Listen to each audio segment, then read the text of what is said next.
সমবায় ভোট নিয়েও গরম নন্দীগ্রাম। রবিবার ভোট, শনিবার রাতে হামলা, পাল্টা হামলা, বিজেপি তৃণমূলের মারামারি, গরম ভাঙড়ও। সেখানে আইএসএফ তৃণমূল সংঘর্ষ, হয় বোমাবাজি।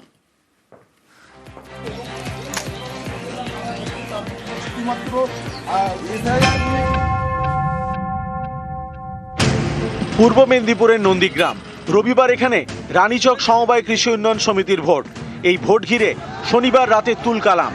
বিজেপি তৃণমূল সংঘর্ষ, হামলা, পাল্টা হামলা, ভাঙচুর চালানো হয় একাধিক বাড়িতে। দুপক্ষের বেশ কয়েকজন আহত হন, মাথা ফাটে। আহতদের নিয়ে যাওয়া হয় নন্দীগ্রাম সুপার স্পেশালিটি হাসপাতালে। এই অশান্তিতে দুপক্ষই একে অন্যের বিরুদ্ধে সুর চড়িয়েছে। এই নির্বাচনকে কেন্দ্র করে গতকাল রাত্রে বিজেপি আশ্রিত দুষ্কৃতীরা আমাদের তৃণমূল কংগ্রেসের সমর্থিত এই সমবায়ের প্রার্থী তাদের বাড়ি ভাঙচুর করে এবং আমাদের যারা ভোটার কর্মী তাদেরকে ভয় দেখায়, সন্ত্রাস সৃষ্টি করে। এই খবর পেয়ে যখন আমাদের কর্মীরা সেখানে পৌঁছায়, সেখানে এই কর্মীদের উপর অতর্কিতে লাঠিচার্জ করে, ওখানে রড দিয়ে কারোর মাথা ফাটিয়ে দেয়, কারোর পিঠ ফাটিয়ে দেয়। রানীচক সমবায় সমিতির নির্বাচনে গতকাল রাত্রিতে আমাদের হরিজন পল্লীতে আক্রমণ চালিয়েছিল, একজনের মাথা ফাটিয়ে দিয়েছে। হরিজন পল্লীর যে এলাকার মানুষজন খেপে গিয়ে ওদের উপরে কিছুটা টর্চারিং করেছে। পুলিশ পরে এসে ওদেরকে সঙ্গে করে নিয়ে এসে হরিজন পল্লীতে ব্যাপক লাঠিচার্জ করেছে তৃণমূলকে রক্ষা করার জন্য। তৃণমূলকে যাতে সুস্থভাবে নির্বাচনে জিততে পারে তার সাহায্য পুলিশই করে দিয়েছেন, কিন্তু পারবে না। আমরা দৃঢ়তার সঙ্গে তার প্রতিরোধ করেছি এবং আজও প্রতিরোধ করব।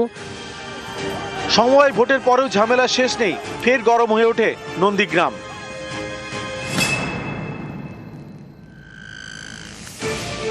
দক্ষিণ 24 পরগনার ভাঙড়। রবিবার সকাল এখানে আবারও আইএসএফ তৃণমূল সংঘর্ষ, হয় বোমাবাজি। 21শে জানুয়ারি কলকাতায় সভা করা আইএসএফ, অভিযোগ সেই সভায় যাওয়া নিয়ে অশান্তির সূত্রপাত। এদিন সকালে উত্তর কাশীপুর থানার কাটাডাঙ্গায় উত্তেজনা ছড়ায়। তৃণমূল আইএসএফের মধ্যে বেঁধে যায় সংঘর্ষ, আহত হন দু দলেরই বেশ কয়েকজন।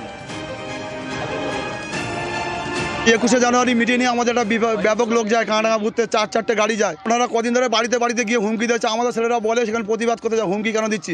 ওরা এসে লাঠি ছোটা বোম বন্দুক গুলি নিয়ে এসে আমাদের ছেলেদের উপর হামলা করে। এমনকি একজন পঞ্চায়েত সমিতি ইলেক্টেড ক্যান্ডিডেট, এর আগেও হামলা হয়েছে, তারা পুলিশ কোনো স্টেপ নেয়নি। এখনও পর্যন্ত পুলিশ থেকে এখানে মার খাওয়ানো হচ্ছে, আমার বাপ থেকে শুরু করে, ভাই থেকে শুরু করে, মাদার থেকে শুরু করে। ওরা আমাকে পায়নি, এই হিসাবে এসে বাড়ি এসে হামলা করে মারছে। প্রত্যেকটা সভাতের গুন্ডা। আমাদের 4 থেকে 5 জন আহত হয়েছে, আরও কয়েকজন আহত হয়েছে। কেন মারা হলো? পুলিশ যদি কোনো স্টেপ না নেয়, এর থেকে বৃহত্তম কি হবে এটা সময় বলে দেবে। ভোটটাই ভিত্তিহীন। এটা ওইদুল কি জিনিস সারা সমগ্র ভাঙড়ের মানুষ জানে। ওইদুলের কাজ হচ্ছে মিথ্যাচার করা, এই শান্ত ভাঙড়কে অশান্ত করার চেষ্টা করা। ওনার বাড়িতে বোমপিং করে আমাদের দলের কিছু ব্যক্তিদের উপর চাপিয়ে দেওয়ার চেষ্টা করছে। পুলিশ তদন্ত করছে, সঠিক তদন্ত করে তার পদক্ষেপ কলকাতা পুলিশ নিশ্চয়ই নেবেন। কিন্তু আমি ওইদুলকে বলবো যে এখনো সময় আছে ভাই, সতর্ক হয়ে যাও। কিন্তু এইসব কাজকলাপ মানুষ, ভাঙড়ের মানুষ মেনে দেবে না। নন্দীগ্রাম থেকে সুজিত ভৌমিক এবং ভাঙড় থেকে কল্যাণ মণ্ডল, নিউজ 18 বাংলা।